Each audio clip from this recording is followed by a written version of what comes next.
Hello dear students.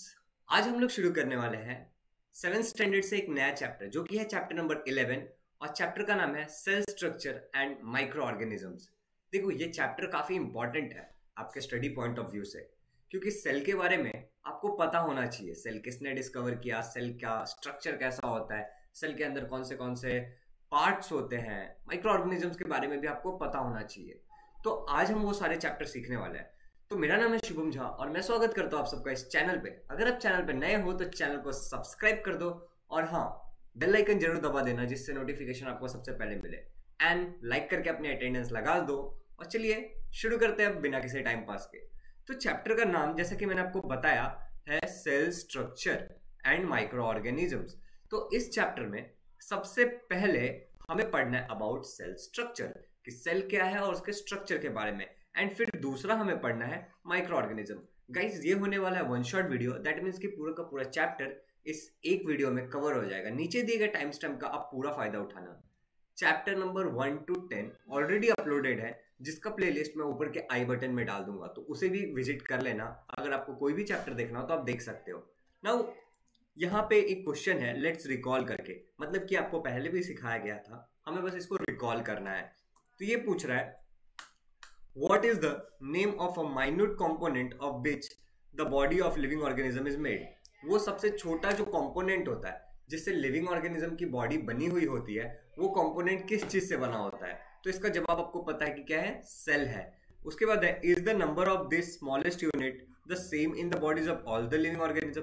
क्या सभी living organism के अंदर ये जो स्मॉलेस्ट यूनिट है उसका नंबर सेम होता है? मतलब मान लो मेरे अंदर अगर 1000 सेल है तो क्या आपके अंदर भी 1000 ही सेल होंगे? जी नहीं, ऐसा कुछ नहीं होता।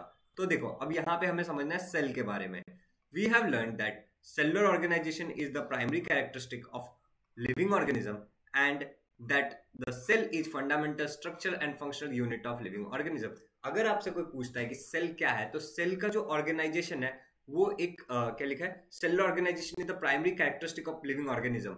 मतलब जो लिविंग ऑर्गेनिज्म है उसका जो प्राइमरी कैरेक्टरिस्टिक है वो क्या है, सेल ऑर्गेनाइजेशन, कि वो पूरी तरीके से सेल से बना हुआ है। अच्छा सेल क्या होता है? Cell is the basic unit. ठीक है, सेल हमारे लाइफ का बेसिक यूनिट है, फंडामेंटल है, स्ट्रक्चरल है, और मतलब ये बहुत ज्यादा जरूरी है। अगर सेल नहीं होगा आपकी बॉडी में तो आपकी बॉडी बनेगी कैसे? तो हमारी जो पूरी बॉडी बनी हुई है वो सेल से ही बनी है। तो सेल का यहाँ पे डेफिनेशन लिखा है, cell is the fundamental structure and functional unit of life. ये फंडामेंटल है, ये इसका एक स्ट्रक्चर है और इसका एक फंक्शन भी है। ऐसा एक इंपॉर्टेंट यूनिट ऑफ लाइफ है जिसे हम सेल कहते हैं। अभी देखो, complete the flow chart. Words किससे बनते हैं? लेटर्स से, राइट? लेटर्स मिला करके वर्ड्स बनते हैं, और वर्ड्स से मिला के सेंटेंस बनते हैं, सेंटेंस मिला करके क्या बनते हैं? पैराग्राफ बनते हैं, राइट?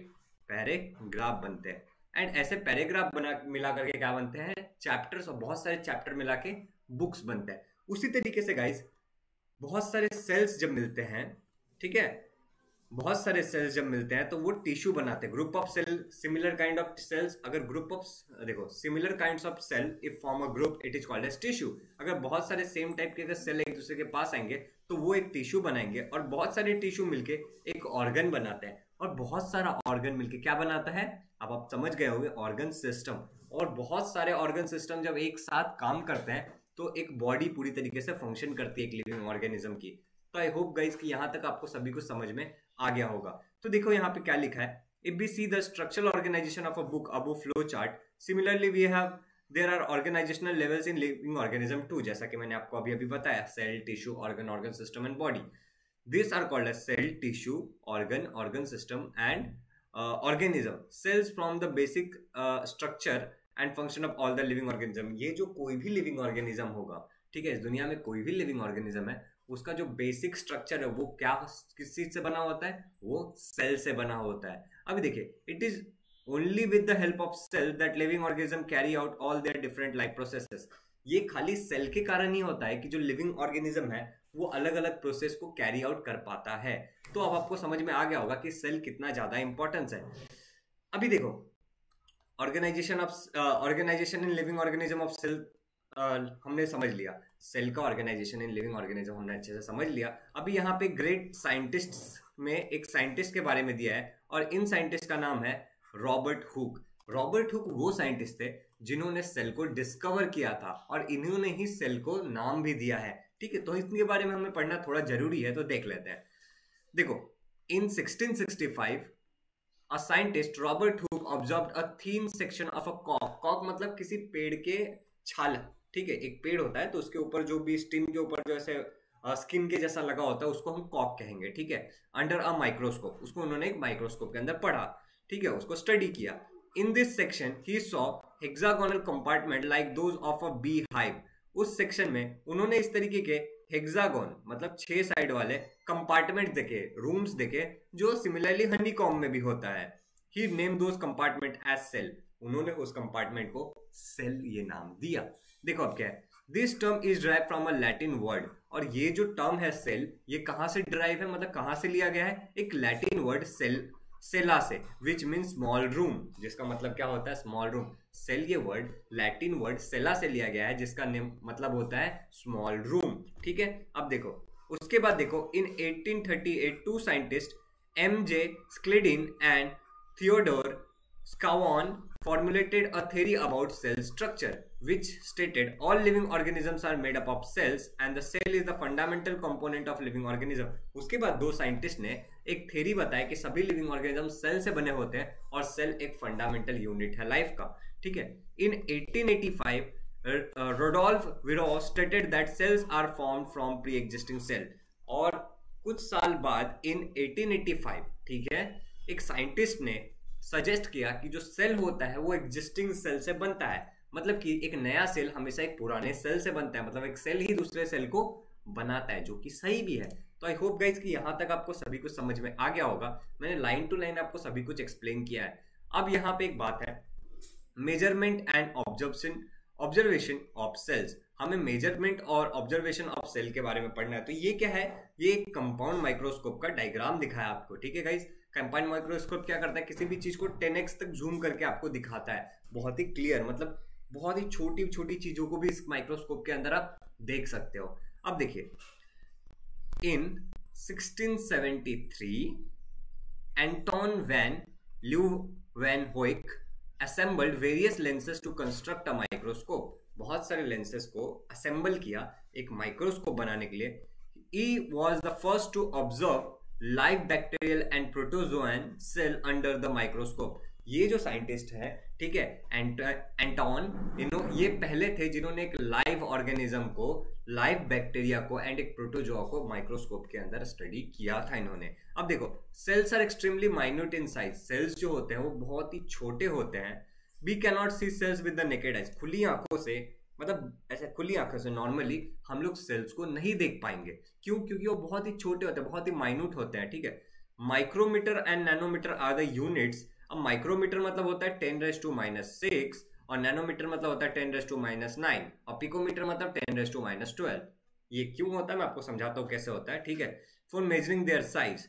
ठीक है, the compound microscope is used for observing cells, an object on a glass slide magnified many times by the lenses of this microscope।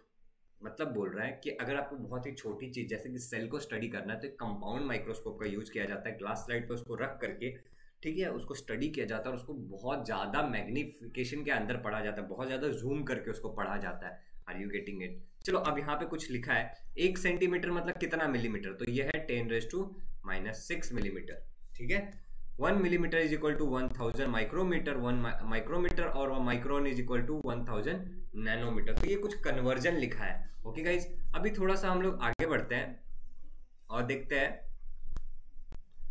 ये मिलीमीटर था, सॉरी गाइज, ये मिलीमीटर है।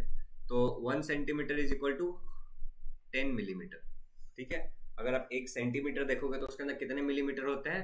10 मिलीमीटर होते हैं। ओके, मेरे को लगा वो माइक्रोमीटर है। चलो अभी आगे बढ़ते हैं। यहाँ पे एक एक्सपेरिमेंट दिया है, मैं आपको बताता हूँ। Let's try this. आपको मतलब सेल के बारे में पढ़ने के लिए बताया। तो इन्होंने बोला कि एक ऑनियन ले लो। क्या बोल रहे हैं लोग? एक ऑनियन ले लो और इस ऑनियन का ना एक ऊपर का एक ऐसा हिस्सा लो और उसको आप क्या करो, उसके अंदर या तो आप इयोसिन या फिर आयोडीन सॉल्यूशन, देखो यहाँ पे डाइल्यूट सॉल्यूशन ऑफ आयोडीन और इयोसिन ओवर इट, उसके ऊपर डालो और उसको फिर ग्लास स्लाइड पे रख के, उसको अच्छे से ग्लास स्लाइड के बीच में रख के उसको माइक्रोस्कोप के अंदर स्टडी करो। जब आप स्टडी करोगे तो इस तरीके से आपको सेल का ऑर्गेनाइजेशन दिखेगा। और ये जो बीच में है ये न्यूक्लियस है, ये रेड रेड आपको दिख रहा है बीच में, ये क्या है, न्यूक्लियस। और यहाँ पे इस तरीके से आपको सेल का ऑर्गेनाइजेशन दिखेगा। तो यहाँ पे वही लिखा हुआ है, देखो यहाँ पे देखो, in the same way observe the cells of various parts of the plant like leaves, bark, root, tips, etc. Do you remember the last year you had observed the amoeba and paramecium that are found in water? Last year I hope कि आप लोगों को school में amoeba and paramecium दिखाया होगा। amoeba का structure कैसा होता है, इरेगुलर स्ट्रक्चर होता है, ऐसा ऐसा कैसा भी हो सकता है amoeba, ठीक है। तो आपने amoeba या फिर paramecium देखा होगा, ठीक है गाइज। तो आई होप कि यहाँ तक सभी कुछ क्लियर है और आपको बहुत अच्छी तरीके से समझ में आ चुका होगा। अभी देखो, अभी आगे हमें क्या देखना है पता है, सेल के साइजेस के बारे में देखना है। There is a great variation and shapes of cell. अगर आप सेल के शेप की बात करोगे, कौन से आकार में सेल आता है, तो बहुत सारा वेरिएशन है। क्या है, बहुत सारा वेरिएशन है। Their shapes are mainly related to their function. और एक सेल का जो शेप होगा वो ज्यादातर वो क्या फंक्शन कर रहा है बॉडी में, उस पर डिपेंड करता है। Observe the cells of different shapes on below. यहाँ पे बहुत सारे शेप दिए हैं सेल के, हमें उनको देखना है। तो यहाँ पे एक एमीबा का सेल दिया, मैंने कहा था एमीबा इरेगुलर होता है। उसके बाद आपको आरबीसी, ये क्या है, आरबीसी। आपको पता है आरबीसी आपके ब्लड के अंदर होता है, रेड ब्लड सेल्स। तो ये आरबीसी है, ये कैसा है, कॉन्केव शेप में है, राइट। ये इरेगुलर शेप है। यहाँ पे आपको देखोगे तो आपको ये इस तरीके का दिख रहा है। इसको बायोकॉन्वेक्स बोल सकते, नहीं बायोकॉन्वेक्स नहीं, इनको कॉन्केव बोल सकते हो, या फिर सर्कुलर बोल सकते हो, या फिर रिंग स्ट्रक्चर बोल सकते हो। आप रिंग बोलो, ज्यादा बेटर लग रहा है, ठीक है। यहाँ पे देखो ये फ्लैट है, सरफेस सेल्स, ठीक है। यहाँ पे स्पाइरोगेरा का सेल है, ये देखो इस तरीके से अरेंज्ड है, राइट। और यहाँ पे अगर आप ये देखोगे फैट सेल की अगर बात करो तो फैट सेल देखो सर्कुलर है, ठीक है, राइट। फैट सेल कैसा है, सर्कुलर है। अगर एन एग सेल की बात करो तो एग का सेल ऐसा है। और नर्व सेल, अब ये एग सेल क्या होता है, फीमेल एग सेल की बात चल रही है यहाँ पे, जो रिप्रोडक्शन में काम आता है, अंडे की बात नहीं चल रही है यहाँ पे, ठीक है।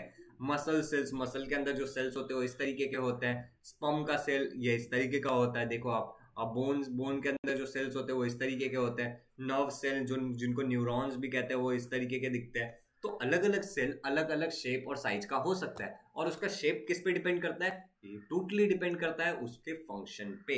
तो आई होप कि यहां तक भी आपको सभी कुछ समझ में आ गया होगा। अब देखो यहाँ पे वही लिखा है, cells are of many different shape like circular, rod shape, columnar, spiral, oval, rectangular etcetera. बहुत सारे शेप के सेल्स हमने ऊपर देख लिया। Each cell contain various components for carrying out the life processes of living organism.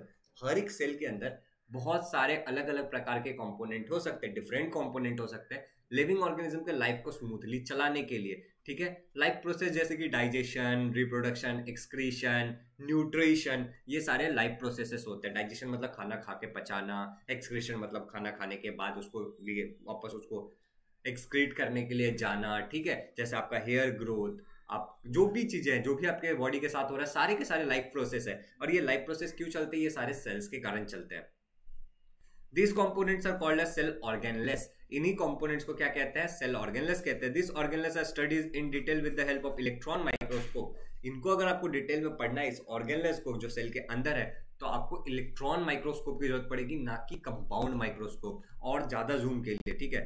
Which can magnify images up to 2 into 10⁻⁹ 2 into 10⁹ times तक magnify कर सकता है एक इमेज को, 2 billion times their actual size, उसके एक्चुअल साइज से 2 billion times. अच्छा 10 के ऊपर 9 है, मतलब समझ रहे हो 10 के बाद और 9 जीरो, इतना, और उसको 2 से मल्टीप्लाई कर लो, मतलब 2 बिलियन टाइम्स एक इमेज को मैग्नीफाई कर सकता है। आपके फोन का कैमरा कितना करता है बताइएगा मुझे कमेंट करके। चलो आगे बढ़ते हैं। अभी देखो cell as seen under the electron microscope. Electron microscope के अंदर आपको सेल इस तरीके का दिखेगा, ये लोग बता रहे हैं, ठीक है। तो यहाँ पे एक प्लांट सेल है और यहाँ पे एक एनिमल सेल है। अगर आप ध्यान से देखोगे तो प्लांट सेल में सेल वॉल दिखा रहा है, लेकिन एनिमल सेल में कहीं भी सेल वॉल नहीं है। देखो यहाँ पे क्लोरोप्लास्ट भी है, एनिमल सेल में क्लोरोप्लास्ट भी नहीं है। यहाँ पे साइटोप्लाज्म है, क्या एनिमल सेल में कहीं साइटोप्लाज्म होगा? जी हाँ जरूर होगा, ठीक है, लेकिन यहाँ पे बताया नहीं है। अगर बात करें हम लोग राइबोसोम, फ्री राइबोसोम दोनों में है, लायोसोम दोनों में है, सेल मेम्ब्रेन दोनों में भी रहेगा, गोल्गी बॉडीज दोनों में है। देखो यहाँ पे गोल्गी बॉडीज, और यहाँ पे भी आप देख सकते हो ये गोल्गी बॉडीज, ठीक है गाइस। अगर न्यूक्लियस की बात करोगे तो ये देखो न्यूक्लियस यहाँ पे भी है, यहाँ पे इधर न्यूक्लियस है ये बड़ा वाला, तो यहाँ पे भी न्यूक्लियस है, दोनों में है। एंडोप्लाज्मिक रेक्टिकुलम दोनों में है, वैक्यूल्स दोनों में, माइटोकॉन्ड्रियन भी दोनों में। अच्छा ये सेल्स के फंक्शन क्या है, इनके पार्ट क्या है, ये हम लोग सीखेंगे हायर स्टैंडर्ड्स में, लेकिन यहाँ पे नहीं सीखना है। बस यहाँ पे आप देख लो कि कुछ पार्ट प्लांट सेल में होते हैं और कुछ पार्ट एनिमल सेल में होते हैं, कुछ पार्ट दोनों में कॉमन होते हैं और कुछ पार्ट कॉमन नहीं होते, बस हमें इतना समझना है, ठीक है। तो मैंने आपको बताया जैसे कि सेल वॉल और क्लोरोप्लास्ट, ये क्या है, प्लांट सेल में है लेकिन एनिमल सेल में नहीं है। तो आई होप कि आपको समझ में आ गया होगा। अभी यहाँ पे देखो क्या लिखा है, the cell has 4 main part, cell के पास 4 मेन पार्ट होता है, the cell wall, cell membrane, cytoplasm and cell organelles. Cell wall मतलब जो सेल के बाहर, यहाँ पे देखो लिखा है सब कुछ अच्छे से, तो मैं यहाँ पे से बताता हूँ आपको। Cell wall, the cell wall is the outermost covering of a cell. जो सेल वॉल होगा, ठीक है, जो सेल वॉल होगा ना बच्चों, एक मिनट देखो मैं तुमको बताता हूँ, दिखाता हूँ अच्छे से।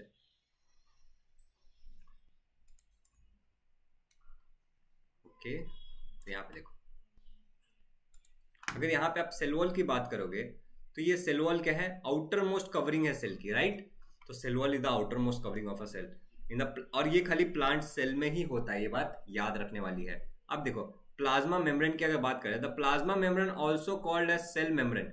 प्लाज्मा मेम्ब्रेन को ही सेल मेम्ब्रेन भी बुलाते हैं, ये जो प्लाज्मा मेम्ब्रेन है उसको ही सेल मेम्ब्रेन भी बुलाते हैं, ठीक है। तो ऐसा मत सोचना कि प्लाज्मा मेम्ब्रेन तो उधर पीछे कहीं देखा ही नहीं तो कहां से आ गया, ठीक है। Is a kind of thin covering, ये एक थीन कवरिंग है, छोटा सा कवर है। It is extremely delicate and flexible, ये बहुत ही डेलिकेट मतलब बड़ा ही सॉफ्ट होता है और फ्लेक्सिबल होता है, ठीक है। It is the outermost covering of animal cell. Animal cell में क्या है, ये आउटर मोस्ट कवरिंग होता है, क्या, सेल मेम्ब्रेन या फिर प्लाज्मा मेम्ब्रेन। ओके, तो आई होप कि यहां तक भी आपको समझ में आ गया होगा। प्लांट सेल में आउटर मोस्ट कवरिंग क्या होता है, सेल वॉल, और एनिमल सेल की बात करें तो क्या होता है, सेल मेम्ब्रेन या फिर प्लाज्मा मेम्ब्रेन। अब देखो अगला है cytoplasm. It the liquid part in the cell present around the nucleus is called as cytoplasm. It occupies the space between the plasma membrane and the nucleus. Cell organelles are scattered in cytoplasm. मतलब बोल रहा है जो liquid part जो यहाँ पे आपको दिख रहा होगा ना, लिक्विड पार्ट, ये तो लिक्विड पार्ट जो न्यूक्लियस और प्लाज्मा मेम्ब्रेन के बीच में है, ठीक है, प्लाज्मा मेम्ब्रेन के अंदर और न्यूक्लियस के चारों तरफ बाहर, उसको साइटोप्लाज्म बोलते हैं, ठीक है। ये एनिमल सेल और प्लांट सेल दोनों में भी होता है। और इसके अंदर जो ये बहुत सारे सेल के अंदर के जो पार्ट्स है, जो भी पार्ट्स यहाँ पे हम लोग देख रहे हैं, जैसे nucleus, endoplasmic reticulum, vacuoles, लाइजोम, Golgi bodies, ठीक है, माइटोकॉन्ड्रिया, ये सारे पार्ट उसके अंदर स्कैटर्ड होते हैं, मतलब उसमें फैले हुए होते हैं। ये भी समझ में आ गया होगा आपको। अब देखो cell organelles, this mainly include the nucleus, endoplasmic reticulum, Golgi body, lysosome, mitochondria, vacuoles, plastid etcetera. Plant cell contain chloroplast. क्या कह रहा है, प्लांट सेल के पास क्लोरोप्लास्ट होता है। और सेल ऑर्गेनल्स मतलब जो सेल के जो भी पार्ट्स है, ठीक है। तो आई होप ये भी समझ में। तो गाइस यहाँ पे भी क्वेश्चन पूछा है और यहाँ पे पहले क्या बताया, प्लांट सेल के अंदर क्लोरोप्लास्ट होता है, एनिमल सेल में नहीं होता है, ठीक है। अब देखो which are the common components of plant and animal cell, ये पूछ रहा है कि कौन से कॉमन कंपोनेंट्स है प्लांट और एनिमल सेल के। तो आप पीछे का डायग्राम देखो और जो कॉमन कंपोनेंट्स है उसके नाम लिख देना, ओके। अब देखो which are the different one, और कौन से अलग है, जो कॉमन नहीं है वो अलग है, तो वो भी आप देख लेना, ठीक है। The nucleus is the most important organelle of a cell. अगर न्यूक्लियस की बात करें तो सेल का सबसे इंपॉर्टेंट पार्ट कौन सा है, न्यूक्लियस है। There is a porous double membrane around it. Nucleus के बगल में पोरस होता है वो, और उसके बगल में डबल मेम्ब्रेन है, मतलब उस पर 2 मेम्ब्रेन होते हैं, ठीक है। The nucleus control all the function of the cell. Nucleus ही सेल का सारा फंक्शन कंट्रोल करता है। The endoplasmic reticulum is a sprawling net-like organelle. Its function is to make necessary changes in the protein produced by ribosome and send them, देखो ये क्या बोल रहा है, the endoplasmic reticulum is a sprawling net-like organelle। जो endoplasmic reticulum है यहाँ पे, आप यहाँ पे देखिए endoplasmic reticulum ये जो दिखा रहा है, ठीक है, ये क्या है, नेट जैसा एक और पार्ट है सेल का, ठीक है, एक ऑर्गन है। देखो it function is to make necessary changes in the protein. Protein के अंदर जो भी नेसेसरी चेंजेस है वो ये लाता है, प्रोड्यूस बाय द राइबोसोम। और प्रोटीन प्रोड्यूस कौन करता है, राइबोसोम प्रोड्यूस करता है, ठीक है। And send them to the Golgi bodies, उनको कहां भेजेगा, गोल्गी बॉडीज, ठीक है। Golgi bodies are made up of several flat sacs. जो गोल्गी बॉडीज होंगे कुछ सैक्स से बने होंगे, मतलब बोरा या फिर गोनी जैसे पार्ट से बना होगा। Their function is to proper distribution of protein. Golgi bodies का काम क्या है, proper distribution of proteins. Mitochondria and plastids are organelles with double outer covering. Mitochondria और जो प्लास्टिड है वो ऐसे ऑर्गन है जिनके पास डबल कवरिंग होती है न्यूक्लियस की तरह ही। As mitochondria produce energy they are called as power house of the cell. क्योंकि माइटोकॉन्ड्रिया आपके सेल में एनर्जी प्रोड्यूस करता है तो उसको हम लोग power house of the cell ऐसा कहते हैं। The chloroplast in the plant cell carry out the function of photosynthesis. जो क्लोरोप्लास्ट होता है प्लांट सेल में वही रिस्पॉन्सिबल है फोटोसिंथेसिस के लिए। Vacuoles helps to throw out the waste products of the cell. जो वैक्यूल्स होगा वो ना वेस्ट प्रोडक्ट को स्टोर करके रखेगा और बाद में उसको थ्रो आउट करने में मदद करेगा। Vacuoles in animal cells are small whereas the only one large vacuole in plant cell. अगर एनिमल सेल की बात करोगे तो उनके जो एनिमल सेल में जो है वो स्मॉल होते हैं, लेकिन पेड़ में एक ही होता है लेकिन बहुत बड़ा होता है। ठीक है गाइज, तो आई होप कि यहाँ तक आपको सब कुछ समझ में आ गया होगा, और नहीं समझा है तो एक बार वीडियो को रिवाइंड करके देखिए, क्योंकि हमने लाइन टू लाइन एक एक वर्ड का मतलब समझा है। और यहाँ पे होता है सेल वाला पार्ट खत्म इस चैप्टर का, और अब हमें देखना है माइक्रो ऑर्गेनिजम्स वाला पार्ट। तो देखो यहाँ पे क्या बोला, what is meant by micro organism. Micro मतलब छोटा, ऑर्गेनिज्म मतलब जो जीते हैं, ठीक है। तो जो छोटी छोटी चीज होती है उनको माइक्रो ऑर्गेनिज्म कहते हैं। Categorize the following organism into two group according to size, amoeba, paramecium, euglena, snail, elephant, pigeon and worms. अब इनके साइज के हिसाब से अगर आप कैटेगराइज करोगे तो एमीबा, पैरामीशियम एंड यूगिलिना ये क्या हो जाएंगे, माइक्रो ऑर्गेनिज्म हो जाएंगे, और ये कुछ बड़े ऑर्गेनिजम्स हो गए। ठीक है, we have learn that there are countless living organism on the earth. हमने सीखा है कि अर्थ पे काउंटलेस ऑर्गेनिज्म है। Of this the organism which can not be seen with our eyes but can only be observe under microscope are called as microorganism. इनमें से जो organism को आप अपने आंखों से आसानी से देख पाते हो वो वाले नहीं, लेकिन जिनको आप नहीं देख पाते हो वो वाले, और उनको खाली आप माइक्रोस्कोप में ही देख पाओगे, उनको माइक्रो ऑर्गेनिज्म कहते हैं। जिन ऑर्गेनिज्म को आप खाली माइक्रोस्कोप के अंदर ही देख सकते हो, खुली आंखों से नहीं देख सकते हो, उनको ही माइक्रो ऑर्गेनिज्म कहते हैं। ऑकरेंस ऑफ माइक्रो ऑर्गेनिज्म मतलब माइक्रो ऑर्गेनिज्म का ऑकरेंस कैसे होता है। Microorganism are present all around us in the air, water, soil, food, sewage, garbage as well as in the bodies of plants and animals including humans. Micro organism is everywhere, water, food, air, हमारे body के अंदर भी है। ठीक है, अब देखो आगे देखो, microorganism, some microorganism are solitary where they live singly, example amoeba and paramecium, where some live in colonies. Some microorganisms live on the remains of dead animals and plants and animals. तो बोल रहा है कुछ micro organism ऐसे होते हैं ना जो सोली लिव करते हैं, मतलब अकेला अकेला रहते हैं, जैसे एमीबा एंड पैरामीशियम। और कुछ माइक्रो ऑर्गेनिज्म ऐसे होते हैं जो कॉलोनीज बना के रहते हैं, मतलब ग्रुप ऑफ माइक्रो ऑर्गेनिज्म एक साथ रहेगा। कुछ माइक्रो ऑर्गेनिज्म डेड एनिमल्स और प्लांट्स पे भी अपना फीड करते हैं, उसके ऊपर भी रहते हैं। तो आई होप कि यहां तक समझ में आ गया होगा। अब देखो, observation and measurement of micro organism. Topic क्या हमारा, observation and measurement of micro organism.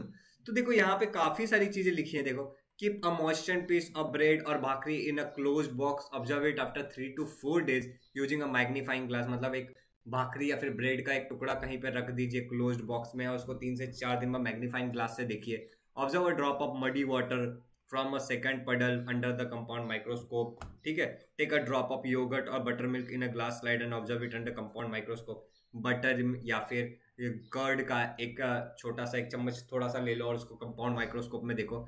In your notebook draw the sketches of microbes used to. और इनमें जो भी आप माइक्रोब्स देखोगे उसका स्केच बनाओ अपने नोटबुक में। अब देखो, do you know you cannot see object smaller than 100 micrometer in size. 100 micrometer से छोटा जो भी चीज होगी उसको आप देख नहीं सकते अपने आंखों से। So we have make glass slide of the microorganism and observe them under compound microscope. इसीलिए हमें उसको माइक्रोस्कोप या कंपाउंड माइक्रोस्कोप के अंदर देखना पड़ता है। However, if magnification is 1000 time अगर मैग्निफिकेशन करोगे proves to be insufficient, then we need to use electron microscope and observe that microorganism. अगर 1000 टाइम जूम करके मैग्नीफाई करके भी अगर आपको नहीं दिख रहा है तो आपको कंपाउंड की जगह इलेक्ट्रॉन माइक्रोस्कोप का यूज करना पड़ेगा। साइजेस ऑफ सम माइक्रोब्स, अब कुछ माइक्रोब्स का साइज है यहाँ पे देखिए। Paramecium about 100 micrometer, bacteria of typhoid is 1 to 3 micrometer, polio virus is 28 nanometer, मतलब 28 into 10⁻⁻⁹ ये मीटर। ओके, इतना होता है, समझ रहे हो। ओके, तो ये nanometer 28 nanometer. Microbes measure less than 100 micrometer. Even in this minute organism, their organelles carry out life processes within the single cell. तो अभी ये इतने छोटे हैं मगर इनके अंदर भी सेल होता है, और वो सेल क्या करता है, सारा का सारा लाइफ प्रोसेस कैरी आउट करता है। समझ रहे हो, इतने छोटे के अंदर भी सेल है, तो सोचो उसके अंदर सेल कितना छोटा होगा और उसके अंदर के पार्ट कितने छोटे होंगे। ठीक है, तो अभी हमें वही देखना है। और ये देखो, नेचर ऑफ माइक्रो ऑर्गेनिज्म, हमें कुछ माइक्रो ऑर्गेनिज्म के नेचर के बारे में पढ़ना है कि वो कैसे होते हैं, सॉलिटरी होते हैं, ग्रुप में रहते हैं, कॉलोनीज में रहते हैं, किस पे फीड करते हैं and all. Among the sketches you have drawn, do you find the micro organism you see below? If what influence can you say about the sizes? अभी आपने जो भी ऑब्जर्व किया होगा ऊपर, वो बटल का वाटर या फिर ब्रेड भाकरी या फिर दही को, तो उसमें से इनमें से कोई भी माइक्रो ऑर्गेनिज्म आपको दिखा क्या, आप प्लीज आइडेंटिफाई कर लो, और क्या इससे आप क्या कंक्लूड कर रहे हो? ठीक है, तो हम लोग आगे बढ़ते हैं और देखते हैं कि क्या है। Some microorganisms like fungus that grows on a bread strands of algae in ponds are multicellular. कुछ microorganisms multicellular होते हैं, ठीक है। However, most microorganisms such as bacteria and viruses are unicellular. लेकिन कई सारे माइक्रोऑर्गेनिज्म, बहुत सारे माइक्रोऑर्गेनिज्म इवन जैसे कि बैक्टीरिया एंड वायरसेस, वो यूनिसेलुलर होते हैं, मतलब एक सेल से बने होते हैं। They have a somewhat different cell structure. They do not have a membrane bound organelle as found in eukaryotic cell. इनका थोड़ा सा सेल स्ट्रक्चर अलग होता है। और यहाँ पे जो एक वर्ड है यूकैरियोटिक सेल, उसका मतलब है ट्रू न्यूक्लियस वाला सेल। यूकैरियोटिक, देखो मैं बताता हूँ, यू, ठीक है, कैरियोटिक। अब देखो, यू मतलब होता है ट्रू, ठीक है, ट्रू। कैरियॉन्स मतलब होता है न्यूक्लियस, ठीक है। तो वो सेल ऑर्गेनल है जिसके अंदर यूकैरियोटिक सेल होगा, उसके अंदर न्यूक्लियस होगा, और प्रोकैरियोटिक में नहीं होता है, ठीक है। The plasma membrane, cytoplasm and nucleotide are their only components. Such cells are called as prokaryotic cell. Jin cell के अंदर खाली प्लाज्मा मेम्ब्रेन, साइटोप्लाज्म, प्लीज देखो मैं मार्क कर रहा हूं, और न्यूक्लियोटाइड यही पार्ट होंगे, उसको हम लोग प्रोकैरियोटिक सेल बोलेंगे, जिसके अंदर न्यूक्लियस नहीं है, मेम्ब्रेन बाउंड नहीं है। अभी देखो आगे बढ़ो, और ये देखो एक प्रोकैरियोटिक सेल बताया है, ठीक है, यहाँ पे, और उसका डायग्राम दिखाया तो बहुत ही सिंपल सा है। प्लाज्मा मेम्ब्रेन है, सेल वॉल, कैप्सूल, फ्लैजेम, मतलब ये हेल्प करता है उनको मूवमेंट करने के लिए, ठीक है। प्लाज्मिड, राइबोसोम्स, ठीक है, साइटोप्लाज्म, न्यूक्लियोइड, ये सारे पार्ट बताए हैं। अभी देखो आगे बढ़ते हैं हम लोग। तो ये बस एक डायग्राम है और कुछ नहीं। ग्रोथ ऑफ माइक्रो ऑर्गेनिज्म क्या है? Growth of micro organism. Each micro organism needs a specific, अच्छा प्रोकैरियोटिक मतलब क्या होता है? प्रिमिटिव टाइप ऑफ सेल, हाँ, ये बात याद रखना। Each microorganism needs a specific environment for growth and reproduction. हर एक माइक्रोऑर्गेनिज्म को एक स्पेसिफिक एनवायरमेंट चाहिए उसके ग्रोथ और रिप्रोडक्शन के लिए। Many microbes need oxygen for their growth, where some microbes can grow without oxygen. कुछ माइक्रोब्स को ऑक्सीजन चाहिए होता है, बहुत सारों को, कुछ को बिना ऑक्सीजन के भी उनका ग्रोथ हो जाता है। Some microorganisms survive even in extreme and adverse condition like ocean floor, ice in polar region, hot water springs, etc. मतलब कुछ माइक्रोऑर्गेनिज्म बहुत ही एक्सट्रीम कंडीशन में भी रह सकते हैं, जहां जैसे कि यहाँ पे मेंशन किया, बर्फ के अंदर, समुद्र के सतह पे, ठीक है। और during adverse condition microorganism form a thick covering around themselves to stop their life processes. और जब भी ऐसा टफ कंडीशन होगा, मतलब ऐसे खतरनाक कंडीशन जिसमें मरने की बात है, तो उनके आसपास एक टफ कवरिंग बन जाती है, जिसको सिस्ट कहते हैं एक्चुअली, ठीक है। On return of favourable condition they come out of the protective covering and continue the life processes. और जैसे फेवरेबल कंडीशन आ जाता है, मतलब आसपास की चीजें फेवरेबल हो जाती है, ठीक हो जाती है, तो उनका वो कवरिंग वो हटा देते हैं और अपने लाइफ प्रोसेसेस को वापस शुरू कर लेते हैं, जो सिस्ट के अंदर जाने का बंद कर चुके होते हैं, ठीक है। तो आई होप कि यहाँ तक भी आपको सब कुछ समझ में आ गया होगा।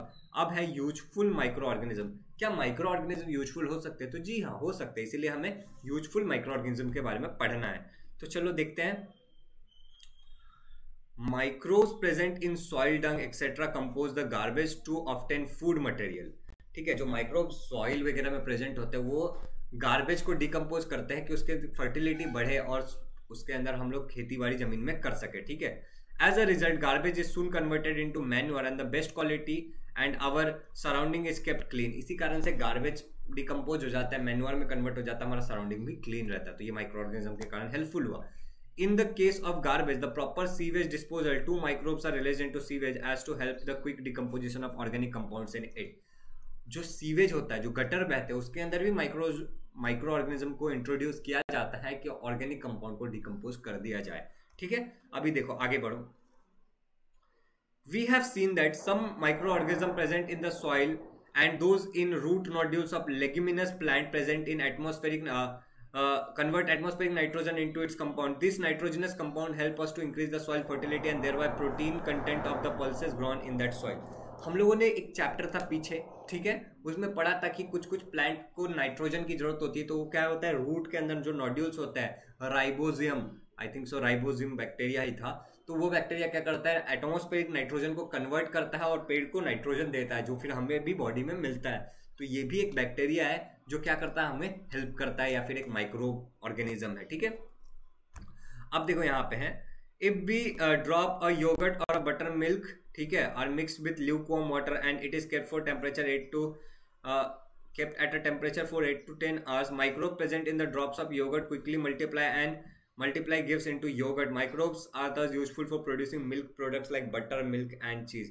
तो आपके घर में दही तो जमाते होगे आप लोग, राइट, आप लोग दही बनाते होगे, तो उसके लिए क्या करते हैं, दूध लेते हैं, दूध को एक तो फाड़ देते हैं या फिर नींबू डाल देते हैं या फिर उसके अंदर थोड़ा सा योगर्ट दही डालते हैं दूध के अंदर, और फिर क्या होता है, फटाफट दही जम जाता है, दूध कोगुलेट हो जाता है। तो इसमें भी एक माइक्रो ऑर्गेनिज्म ही हेल्प करता है, जिसके कारण दूध का दही बन जाता है, ठीक है, और वो दही हमें बहुत ही फायदा करता है, वो माइक्रो ऑर्गेनिज्म हमारे बॉडी के लिए बहुत ही नेसेसरी है, ठीक है। अब देखो यहाँ पे लिखा है fermentation, the chemical process of conversion of one type of compound into another type of carbon compound is by the action of micro organism is called as fermentation.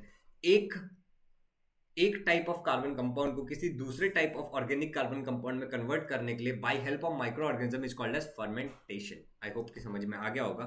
Heat is generated in this process and carbon dioxide and some other gas are release. इस process में heat generate होता है और carbon dioxide और कुछ और gas क्या होते हैं, रिलीज हो जाते हैं। The gases caused increase in the volume, example bread, dough, idli, batter are seen to rise. The process of fermentation is used for making yogurt from milk, producing alcohol from grains and fruits, bread and from flour, as well as production of acetic acid, citric acid, lactic acid, vitamins, antibodies, etc. क्या होता है मालूम है, आपके घर में इडली या फिर ब्रेड का एग्जांपल ले लो, ठीक है, तो ब्रेड को भी फर्मेंटेशन के प्रोसेस से बनाया जाता है।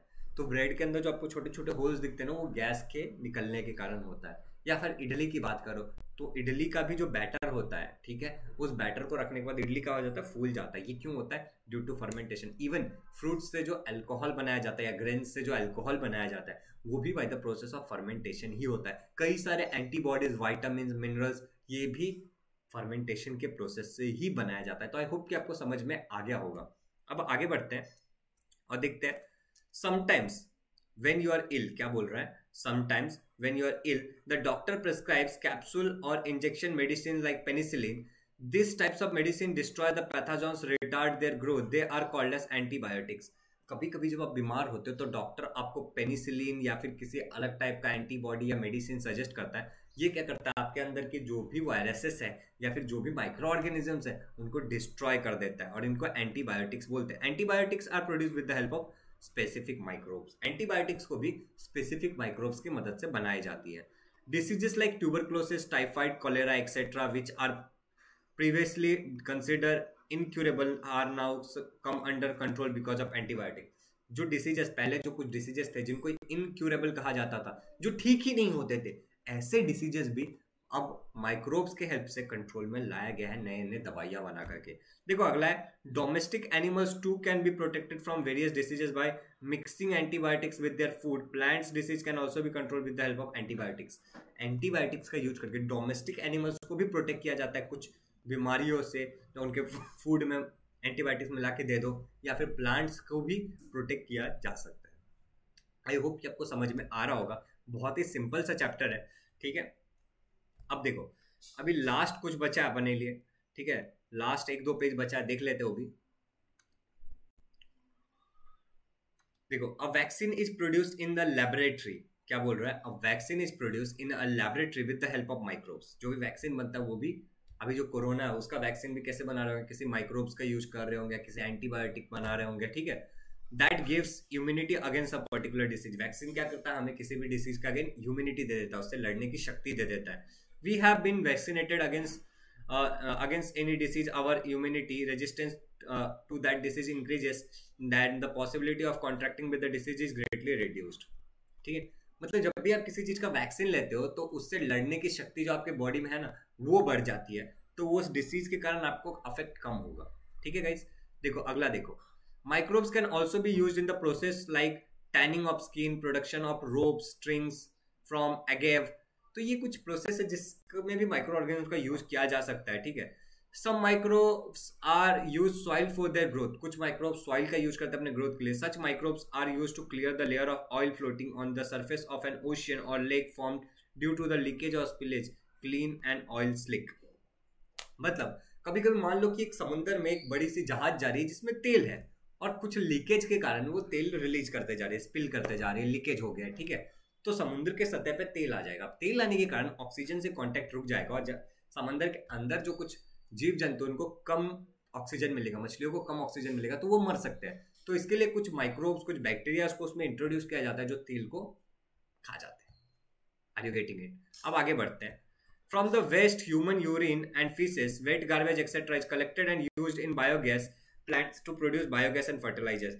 अभी देखो, farm waste, human urine and faeces, wet garbage, इन सब चीजों का मतलब गीला कचरा, फार्म का वेस्ट जैसे गोबर वगैरह, ठीक है, ह्यूमन यूरिन, ठीक है, सुसु, इन सब चीजों को कलेक्ट करके ना इनसे बायोगैस प्लांट में बायोगैस बनाया जाता है और फर्टिलाइजर भी बनाया जाता है। तो माइक्रोब्स ही हेल्प करते हैं इस चीज को कन्वर्ट करने में। Are you getting it? तो आई होप गाइस यहाँ तक आपको सभी कुछ समझ में आ गया होगा। अब हमें देखना है हार्मफुल माइक्रो ऑर्गेनिज्म, मतलब ऐसे अभी यूजफुल माइक्रो ऑर्गेनिज्म तो हमने देख लिया, अब हार्मफुल, क्या कुछ माइक्रो ऑर्गेनिज्म हार्मफुल भी हो सकते हैं? तो जी हाँ, बिल्कुल हो सकते हैं। तो देखते हैं। If the jars or pickle jams, murabba, etc. are opened after a long time, around there a white scum or a black particles may appear which have formed on the surface. In summer, milk and meat get spoiled quickly. Fungus grow on quickly on the moist and stable food. What do we do with such spoiled food? Why? देखो यहाँ पे कुछ question पूछ रहा है कि कभी कभी अचार के आसपास सफेद सफेद कलर का कुछ निकल जाता है या ब्लैक ब्लैक कलर का कुछ ग्रो हो जाता है। अगर गर्मी के समय में आपका खाना ज्यादा देर तक रह जाए तो उसमें से गंदी बदबू आने लगती है, फॉल स्मेल आने लगता है। ये क्यों होता है? क्योंकि वो स्पॉइल्ड हो जाता है। क्यों स्पॉइल्ड होता है? कुछ हार्मफुल बैक्टीरियाज और कुछ हार्मफुल माइक्रो ऑर्गेनिज्म के कारण। Are you getting it? ठीक है। और कभी कभी इस ऐसे खाने को अगर आप कंसिडर खाओगे ना, अगर ईट करोगे ना, तो आपके बॉडी के अंदर पॉइजन बनाएगा, जिसको क्या कहते हैं? फूड पॉइजन कहते हैं, ठीक है। तो ये आप खुद पढ़ लेना, और इससे आपको वोमिटिंग, डायरिया ऐसी डिसीज हो सकती है, कंटिन्यूसली बाथरूम जाना, वो उल्टी करना, ठीक है। तो अभी चलो आगे बढ़ते हैं। Pathogen disease producing micro organism, ठीक है। और ये कुछ ऑलवेज रिमेंबर करके ये आप प्लीज पढ़ लेना, बहुत सिंपल है, ठीक है। और मैं चाहता हूँ स्वच्छ भारत अभियान भी आप पढ़ो। स्वच्छ भारत अभियान टीवी पे तो आपने बहुत ऐड देखा होगा, एक बार पढ़ लो कि इसमें क्या लिखा हुआ है, ठीक है। अभी देखो, pathogens may be present in water bodies contaminated with sewage and dirt from the surrounding, ठीक है, in food left uncovered by unhygienic condition with houseflies sitting on it, etc. Pathogens may be present in water bodies contaminated with sewage and dirt from the surrounding. Pathogens मतलब जो आपके body के अंदर जाके कुछ disease produce कर सकते हैं, ऐसी चीजें पानी के अंदर हो सकती है जो कंटामिनेटेड होगा ड्यू टू सीवेज या फिर डर्ट, ठीक है। कुछ खाना जिसको अनकवर्ड रखा गया हो, जिसपे मक्खी आके बैठ रही हो, उसमें से भी पैथोजेंस प्रोड्यूस हो सकते हैं, unhygienic condition with house flies sitting on it, etcetera. If such contaminated food और वाटर इज कंज्यूम्ड, अगर ऐसी चीजों को आप कंज्यूम करते हो, we may fall ill with disease of alimentary canal, पेट के दर्द के कारण या फिर पेट वाले डिसीज के कारण आप डिसीज से आप बीमार हो सकते हो, like amoebiasis, typhoid, cholera, hepatitis, gastro, etcetera, ठीक है। Pathogens are released in the air when a person having an infection of a respiratory tract sneezes or coughs. अगर एक इंसान जिसको रेस्पिरेटरी डिसीज है, कोई भी सांस लेने की कोई बीमारी है, और अगर वो छींकता है या फिर वो खांसता है, तो आसपास हवा में भी पैथोजेंस फैल जाते हैं, वो बीमारी के कीटाणु, ठीक है। A healthy person may get infected at such pathogen and breathing in the same air and contract diseases like common cold, diphtheria, pneumonia, tuberculosis, etcetera. अगर एक नॉर्मल आदमी ऐसे हवा में सांस लेता है, वो छीके हुए हवा में जहाँ पे पैथोजेंस है, तो उसके अंदर भी वो डिसीज चला जाएगा और उसको ये सारी बीमारियां हो सकती है। ये सब आपको ऑलरेडी पता है, ठीक है, ये सब आपको ऑलरेडी पता है, मगर फिर भी मैं आपको एक बार रीड करके बता दे रहा हूँ। Mosquitoes produces in the places like herpes or garbage drains, stagnant water, etc. Microbe that causes diseases like malaria, dengue, elephantitis, yellow fever, chikungunya, Zika fever, etc. gain entry into the human body through the bite of a female mosquito, female Anopheles.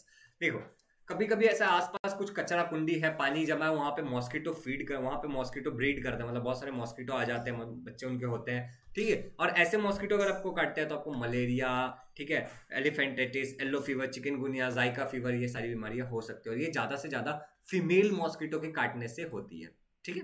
अभी आगे बढ़ो।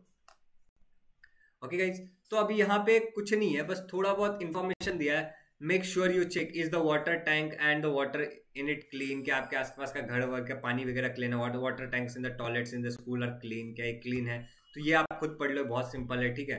What do you no, what exactly happens when you have a fever, fever जब होता है तो आपको exactly क्या होता है, तो देखो, जब आपको फीवर होता है ना, मतलब फीवर होता कब है पता है? जो आपके शरीर के अंदर कोई पैथोजन चला जा रहा है और आपकी बॉडी की इम्यूनिटी, जो लड़ने की शक्ति है, वो उससे लड़ रही है, ठीक है? तो वो उससे लड़ रही है ना, तो वो बीमारी से लड़ती है ना, इसके लिए आपकी बॉडी का टेम्परेचर बढ़ते जाता है, और टेम्परेचर बढ़ने को ही फीवर कहते हैं। आई होप कि समझ में आ गया होगा आपको, ठीक है? तो यहाँ पे देखो, the body temperature of a healthy person being about 37 degree Celsius, if the organisms enter the body, our immune system starts acting on the body, arises, this destroy the microorganisms, the site of injuries also feel warms and the same reason।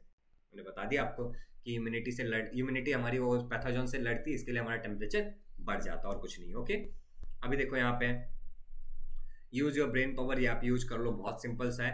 Can you tell what happens if the clothes remain damp in rain, बारिश में अगर कपड़े रह जाए तो क्या होगा? What is the black and white spot sometimes in your gunny bags. तो ये सब बहुत ही सिंपल से कुछ सवाल है।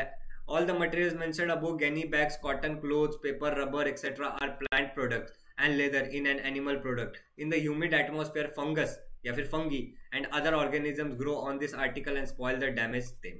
तो ये बोल रहा है कि ऊपर जो भी चीजों की बात हुई है यहाँ तक, वो सब या तो एनिमल या फिर प्लांट ओरिजिन से आया, और इन सब पे क्या होता है? फंगस ग्रो हो जाता है अगर ये भीगे रह जाए तो। आई होप गाइस कि यहाँ तक आपको सब कुछ समझ में आ गया होगा। चैप्टर में कुछ भी नहीं था, सेल के बारे में था, इंट्रोडक्शन, सेल क्या होता है, जरूरी क्यों होता है, फिर माइक्रो ऑर्गेनिज्म के बारे में था, फिर यूजफुल माइक्रो ऑर्गेनिज्म, फिर हार्मफुल माइक्रो ऑर्गेनिज्म, और थोड़ा सा पैथोजन के बारे में था। और इस चैप्टर में कुछ नहीं आया। होप कि आपको ये पूरा का पूरा चैप्टर समझ में आ गया होगा। एंड अगर आपको चैप्टर अच्छा लगा तो वीडियो को लाइक कर दीजिए, अपने दोस्तों के साथ शेयर करिए, जिसको भी जरूरत है उसके साथ शेयर करिए। चैनल पे नए हो तो सब्सक्राइब करो, एंड हम मिलते हैं अगले चैप्टर में। आपको कैसा लग रहा है वन शॉट सीरीज? मुझे जानना है कि अगर आप वीडियो यहाँ तक देख रहे हो तो वन शॉट वीडियो चलेगा या फिर हम लोग पार्ट में वीडियो डालें। ओके, सो बाय बाय।